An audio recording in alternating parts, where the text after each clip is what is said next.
Hello everyone, welcome back to my channel the wheel of fortune. कैसे हैं आप सब लोग? आई एम श्योर आप लोग सब बहुत अच्छे हो, हैप्पी फील कर रहे हो, अपना ध्यान रख रहे हो, लाइफ एंजॉय कर रहे हो, ज़िंदगी में बहुत खुश हो। क्यों नहीं खुश होगे? आप अच्छे इंसान हो, आप बहुत बहुत बहुत अच्छे इंसान हो। आपकी लाइफ में कभी भी किसी को भी आपकी वजह से कोई दुख नहीं पहुंचा, कोई तकलीफ नहीं पहुंची। आप एक नेक दिल सच्चे इंसान हो, ईश्वर को बहुत प्रिय हो। इसीलिए तो ईश्वर ने आपको इतनी नेमत दी है, इतनी ब्लेसिंग्स दी है कि आपका कोई बाल भी बांका नहीं कर सकता।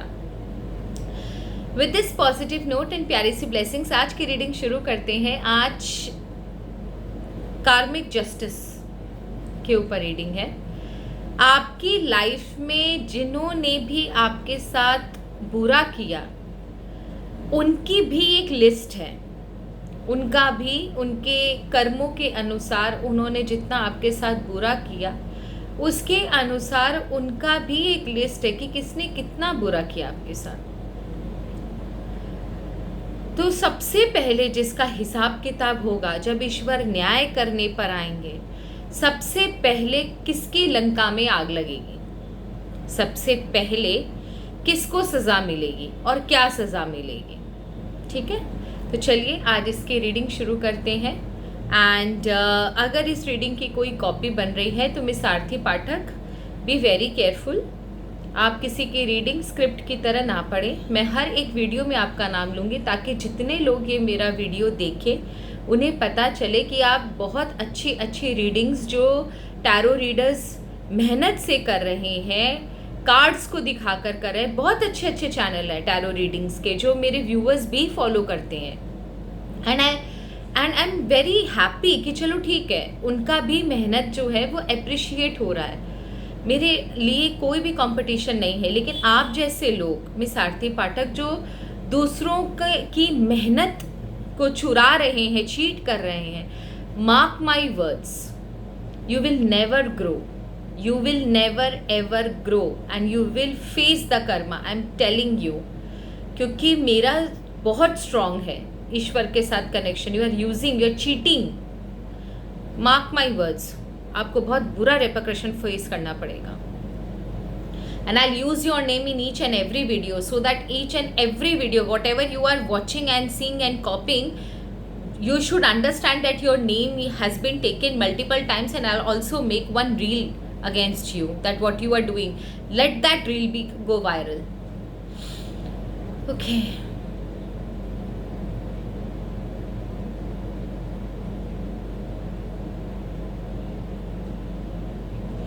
हे बगलामुखी माँ, हर हर महादेव। आज की रीडिंग मेरे व्यूअर्स के लिए बहुत हेल्पफुल हो, उन्हें मेंटल सेटिस्फैक्शन मिले, उन्हें स्टेबिलिटी मिले, उन्हें शांति मिले।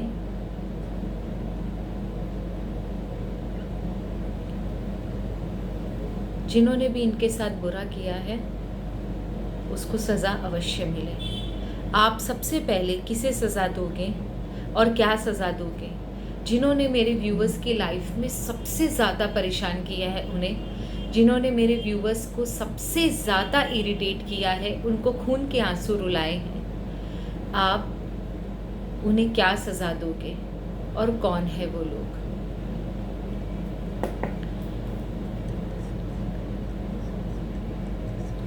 ओके,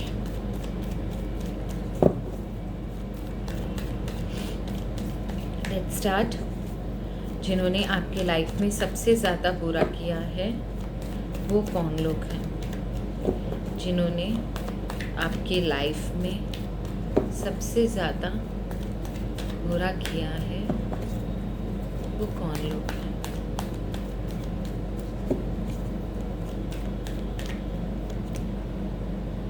ओके, एक इंसान जिन्होंने आपके साथ चीट किया, आपको लास्ट मोमेंट पे धोखा दिया, और एक वो इंसान है जिन्होंने आपके रिश्ते ख़राब किए। यहाँ पर दो इंसान की एनर्जी आ रही है। एक इंसान जिसने आपको चीट किया, आपके साथ ख़राब किया, आपको धोखा दिया, और दूसरा ऐसा इंसान जिसने आपके रिश्ते बिगाड़े, इस इंसान की वजह से आपके रिश्तों के बीच में दरार पड़ी, आपके रिश्तों में झगड़े हुए, लोग आपके अगेंस्ट हुए, एंड आज जो आपके घर पर या आपके लव्ड वंस और आपके बीच में जो फाइट है, जो मिसअंडरस्टैंडिंग है, जो डिस्टेंस है, वो इस इंसान की वजह से है। This person, these are the person जो आपके लाइफ में सबसे ज़्यादा जिन्होंने तकलीफ़ दी है। ये जो पर्सन है ना, इसने आपको चीट किया। अब वो फाइनेंशियली भी हो सकता है, मेंटली भी हो सकता है, आपके साथ कोई रिलेशन में हो सकता है। सो ये वो इंसान है जिसने ना आपको लास्ट मोमेंट पर धोखा दिया। ये वो इंसान है जिसके ऊपर आपने बहुत ज़्यादा यकीन किया था, एंड आपको अचानक से इस इंसान ने अपना रंग दिखा दिया। आपको पता भी नहीं चला कि ये इंसान आपके साथ कभी ऐसा करेगा, क्योंकि ये वो है जो बोलते हैं ना कि नाक के नीचे प्लान करता रहा। इस तरीके से इस इंसान ने प्लानिंग करी कि आपको कानों कान खबर तक नहीं हुई कि इसके दिमाग में ये सारी चीज़ें चल रही है। अचानक से ऑल ऑफ अ सडन आपके साथ ये चीज़ बुरी हुई। आपको कभी भी इस चीज़ पर कोई डाउट नहीं था कि हाँ आपके साथ कभी कुछ ऐसा हो सकता है, लेकिन आपके साथ वो ऐसा हुआ है। सो दैट्स अ वेरी, जिसे बोलते हैं ना, बहुत बुरा लग रहा है ये चीज़ देख के कि आपके साथ सच में इन लोगों ने बहुत बुरा किया ना। नेक्स्ट थिंग इज़ कि ये जो रिलेशनशिप वाला इंसान है, इसने भड़का के लोगों को आपके खिलाफ, आपके लव्ड वंस को आपके खिलाफ ऐसा किया कि जो लोग आपको बहुत ज़्यादा पसंद करते थे या आपके अपने थे, उन लोगों ने ही आपके साथ रिश्ता तोड़ा, आपसे दूर हटे। और आपकी लाइफ में इस इंसान की वजह से काफ़ी ज़्यादा टेंशन, डिप्रेशन, एंजाइटी, अंदर से दुख होना, अकेलापन महसूस होना, इस तरीके की सारी चीज़ें आपने फेस करी हैं। ये वो दो इंसान हैं। अब मुझे ये देखना है कि ईश्वर जब इन्हें सज़ा देंगे तो क्या सज़ा देंगे।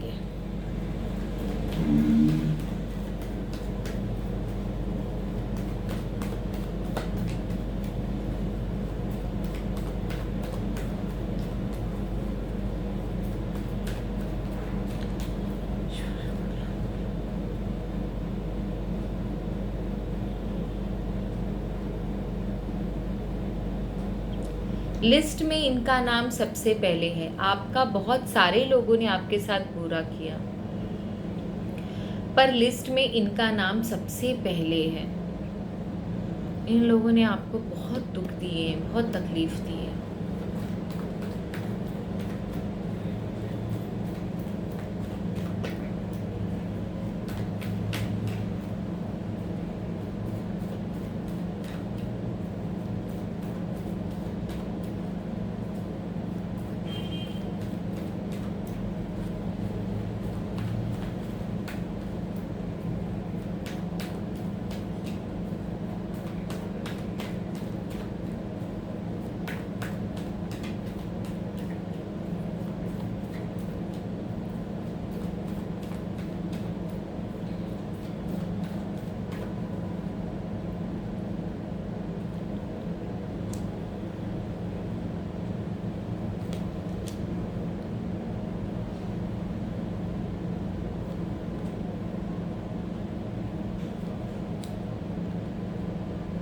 Okay fine.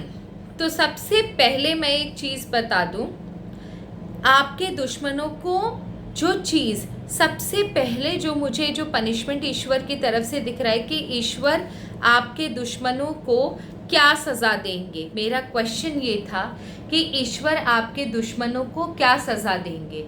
तो जो चीज़ मुझे नज़र आ रही है, यू गॉट द स्टार का कार्ड, इसका मतलब ये है कि आप टेंशन मत लो। डिवाइन पावर को सारी इन्फॉर्मेशन है, वो सब कुछ जानते हैं। उन्हें एक एक इंसान की लाइफ के बारे में हर एक चीज़ पता है। आपके साथ जो हुआ है वही चीज़ वो भी झेलेंगे। उन्हें दो रास्तों पर ईश्वर लाके छोड़ देंगे जहाँ पर उन्हें समझ नहीं आए कि वो कौन से रास्ते पर जाए। एक ऐसी सिचुएशन आएगी जहाँ पर ये इंसान दो राहों पे खड़ा होगा और इधर पढ़ो तो कुआं, दूसरी तरफ पढ़ो तो खाई, वो वाली सिचुएशन है। जिन रिश्तों पर ये इतना ज़्यादा इतरा रहा है, जिन रिश्तों पर इसे इतना ज़्यादा घमंड है, जिन रिश्तों पर इसे बहुत गर्व है, जिनको ये एकदम अपनी उंगलियों पे काउंट करता है कि ये रिश्ते, ये लोग इसके साथ हमेशा रहेंगे, सच जैसे आप समझो कि जिस रिश्ते से, जिस इंसान से इसे सबसे ज़्यादा प्यार है, वो इंसान एंड इसका फाइनेंशियल स्ट्रेंथ, फाइनेंशियल स्टेबिलिटी, तीन चीज इधर मुझे क्लियरली नजर आ रही है जहां पे इसको चोट लगेगी। सबसे पहला कि इसे दो राहें पर लाकर ईश्वर खड़ा करेंगे, इधर पड़ेगा तो कुआं, दूसरी तरफ पड़ेगा तो खाई। दूसरा, इसका जो सबसे चहीता रिलेशन है, जो रिलेशन इसको बहुत अजीज है, जो रिलेशन इसके दिल के बहुत करीब है, जिसके बिना ये रह नहीं सकता, जिस इंसान के बिना ये रह नहीं सकता, ये वो इंसान है। और तीसरा, इसका फाइनेंशियल स्ट्रेंथ।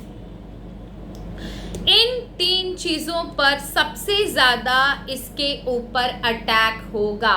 ये आपको कार्ड दिख रहे हैं, इसके ऊपर अटैक होगा, इसकी कोई मदद नहीं कर पाएगा और ये तिल तिल करके आंसू बहाएगा।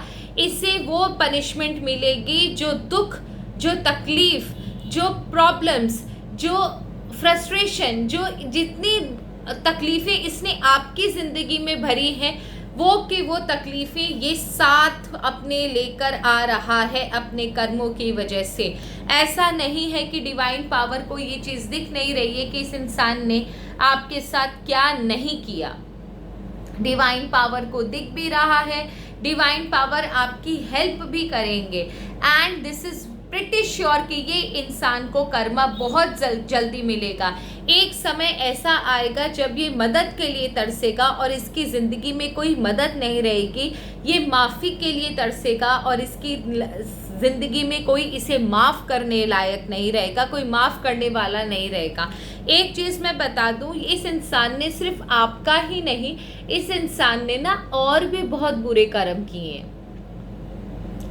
ऐसा नहीं है कि सिर्फ आप हो जिसके साथ इसने ये बुरा किया है, इसने और भी बहुत सारे लोगों के साथ बुरा किया है and that is the reason कि ये इस समय जो इंजॉय कर रहा है, बहुत जल्द ये इसका इंजॉयमेंट जो है वो पनिशमेंट में बदलने वाला है, क्योंकि आपको द स्टार का कार्ड मिला है and definitely this is going to happen. ईश्वर की लाठी देर ज़रूर पड़ती है पर पड़ती बहुत ज़ोर से है। जिसे बोलते हैं ना, ईश्वर चक्की धीरे पीसते हैं पर पीसती बड़ी बारीक है। वही चीज़ इसलिए तो आप अंदर से तकलीफ पाना बंद करो। ईश्वर की नज़र में सब कुछ है। आपकी ज़िंदगी में जिसने भी आपके साथ बुरा किया है उसको तो पश्चाताप होगा ही होगा, उसको उसके करने का भुगतान करना ही पड़ेगा। इसके लाइफ में और कोई बचाव नहीं है। क्या ईश्वर हमें ये बता सकते हैं कि ये कब तक होगा? एंड साथ ही साथ ये क्या कभी आपसे अपॉलोजी करेगा? ये दो क्वेश्चन मेरे दिमाग में है जो मेरे व्यूअर्स के लिए मुझे डिवाइन पावर से जानने हैं। हे डिवाइन पावर, हे ईश्वर, प्लीज़ क्या आप मुझे बता सकते हो कि ये चीज़ें, ये जस्टिस, इसकी बारी कब तक आएगी? हे ईश्वर, क्या आप मुझे बता सकते हो इस इंसान ने जो भी किया है इसकी बारी कब तक आएगी? ओके, इसे मिला है द टावर का card and king of cups का कार्ड। आप समझ के रखो कि इसकी बर्बादी शुरू हो चुकी है, थोड़ी ही सही, धीरे ही सही, क्योंकि ना इसका जो स्ट्रेंथ है ना, जो इसकी रूट है वो बहुत स्ट्रांग है। अब देखो, आप बोलोगे कि मैम इसकी रूट स्ट्रांग क्यों है? तो देखो, इसने इस जन्म में जो बुरे कर्म किए हैं उसका भुगतान इसे ज़रूर मिलेगा। लेकिन इसने जो कभी कभी पिछले जन्म में हो सकता है कुछ अच्छे कर्म किए हो, जिसकी वजह से ना आज तक ये बचता आ रहा है और अभी भी इसकी रूट बहुत स्ट्रांग है। तो इसकी जड़ों को हिलाने के लिए थोड़ा टाइम ज़रूर लगेगा। लेकिन द टावर का कार्ड आया है, तो आप समझो कि ये प्रोसेस ऑलरेडी शुरू हो चुका है। आप इस चीज़ से बिल्कुल निश्चिंत रहो कि ये होगा या नहीं होगा, ये प्रोसेस ऑलरेडी शुरू है। इस इंसान की तो लगनी है बहुत अच्छी वाली। एंड किंग ऑफ कप्स का कार्ड आया है, दैट मीन्स आपके हाथ में ये बाजी ज़रूर आएगी। आप इसकी बर्बादी अपनी आँख से देखोगे। सो डोंट वरी, अपने इमोशंस को थोड़ा कंट्रोल कीजिए। 3 से 4 महीने के अंदर आपको इसकी बर्बादी देखने को ज़रूर मिलेगी। 3 से 4 महीने के अंदर आपको इसकी बर्बादी ज़रूर देखने को मिलेगी। आपके लिए एक सजेशन ज़रूर है, ईश्वर आपसे कह रहे हैं कि थोड़ा सा अपने इमोशंस को आप कंट्रोल में रखिए। थोड़ा सा अपने अंदर ना जो इमोशंस है आपके, जो आपको बुरा लग रहा है, उसको आप थोड़ा सा कंट्रोल में रखो। क्योंकि देखो, हर चीज़ डिवाइन पावर के हाथ में है। हमारा काम है डिवाइन से कनेक्ट करके आपको गाइडेंस देना। और इस समय जो डिवाइन पावर आपको गाइडेंस दे रहा है कि अपने इमोशंस को थोड़ा सा आप कंट्रोल रखो। आप बहुत ज़्यादा इमोशनल हो गए हो, चीज़ें आपके दिल पर, दिमाग पर बहुत ज़्यादा इफ़ेक्ट कर चुकी हैं। So you have to be little patient. अपने अंदर पेशेंस रखिए एंड डेफिनेटली आप देखोगे कि आपको सक्सेस मिलेगा। बॉटम ऑफ द डेक की एनर्जी देखी क्या है, आपका दिल जहाँ टूटा है, आपको बुरा जो लगा है, आप समझो कि ईश्वर को भी आपको जो चोट लगी है वो ईश्वर को भी चोट लगी है। ऐसा बात नहीं है कि आपको चोट लगी और आपने ईश्वर को पुकारा तो ईश्वर को कोई एहसास नहीं है। ईश्वर को भी एहसास है, उन्हें भी फील होता है, उन्हें भी तकलीफ होती है। लेकिन जब तक इंसान के प्रारब्धा शुरू नहीं हो जाते, उसके बुरे कर्म उदय नहीं हो जाते, तब तक ईश्वर के लिए भी मुश्किल होता है। क्योंकि सबको अपने कर्मों के अनुसार ही दंड मिलता है, सबको अपने कर्मों के अनुसार ही फल मिलता है। हमारा काम है गाइड करना, ठीक है। तो ईश्वर का काम ईश्वर तक छोड़िए। और अगर ईश्वर कह रहे हैं कि वो आपके हर एक आंसू का बदला लेंगे, हर एक आंसू का उस इंसान को जवाब देना पड़ेगा, तो मतलब जवाब देना पड़ेगा। और इसमें कोई डाउट नहीं है, क्योंकि कार्ड्स कभी झूठ नहीं बोलते, ये खुद एक डिवाइन एनर्जी है। Now I want to know, this will be my last question, कि क्या ये इंसान कभी आपको सॉरी बोलेगा। मेरा एक कार्ड गिर गया फिर से। क्या ये इंसान कभी आपको सॉरी बोलेगा? क्या ये इंसान सॉरी ना बोले? क्या इसे कभी रियलाइज़ होगा कि इसने आपके साथ इतना बुरा किया, इसलिए ये इस तरीके से भोग रहा है? क्या इस इंसान को कभी ये रियलाइज़ होगा कि इसने आपके साथ इतना बुरा किया, इसलिए ये भोग रहा है? डेथ का कार्ड आया है, क्लैरिटी का आया है। Yes, this is what I wanted. ये देखो, डेथ का कार्ड, मतलब जब इसके लाइफ में पनिशमेंट एकदम चरम सीमा पर होगी, जब इसके लाइफ में वही भूचाल मचेगा जो भूचाल इसने आपकी लाइफ में मचाया था, जो तकलीफ इसने आपकी लाइफ में दी, जब उसके आंख से भी उतने ही दर्दनाक आंसू निकलेंगे, तकलीफ दे आंसू निकलेंगे, उस दिन इस इंसान को एहसास होगा, क्लैरिटी मिलेगी, सब कुछ समझ में आएगा कि इसने ये वही काट रहा है जो ये बोया था। इसकी ज़िंदगी में वही हो रहा है जो इसने कभी किसी के लाइफ में किया था। तो आप ये चीज़ समझ के चलो, ये होना है और ये होकर रहेगा, and that is for sure. इसे कोई बदल नहीं सकता।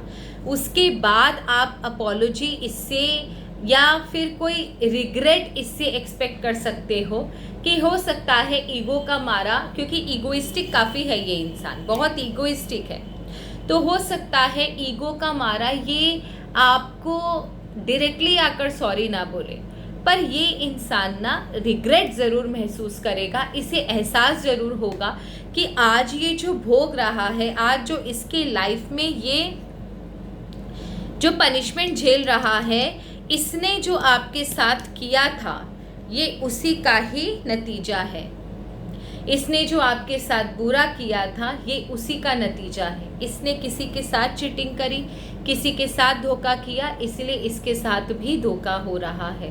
तो आप ये बात एकदम गारंटी के साथ लिख के रख सकते हो कि इसे अपने कर्मों का लेखा जोखा का एहसास ज़रूर होगा, और उस समय इसे एहसास होगा कि जो आंसू ये रो रहा है वो कितने दर्दनाक है। जब यही आंसुओं को दूसरे रोए होंगे तो उन्हें कितनी चोट पहुँची होगी। ठीक है, तो ये आप लोगों की रीडिंग है। आई होप आपको रीडिंग अच्छी लगी होगी, एंड अच्छी लगे तो प्लीज़ चैनल को ज़रूर सब्सक्राइब कीजिएगा, बेल आइकन दबा दीजिए ताकि आपको जैसे ही नई वीडियो अपलोड हो आपको पता चल जाए। And that's all for today. Thank you, thank you, thank you so very much. Her her Mahadev. God bless you all. जय माँ बगलामुखी। ईश्वर आप सबको खुश रखे।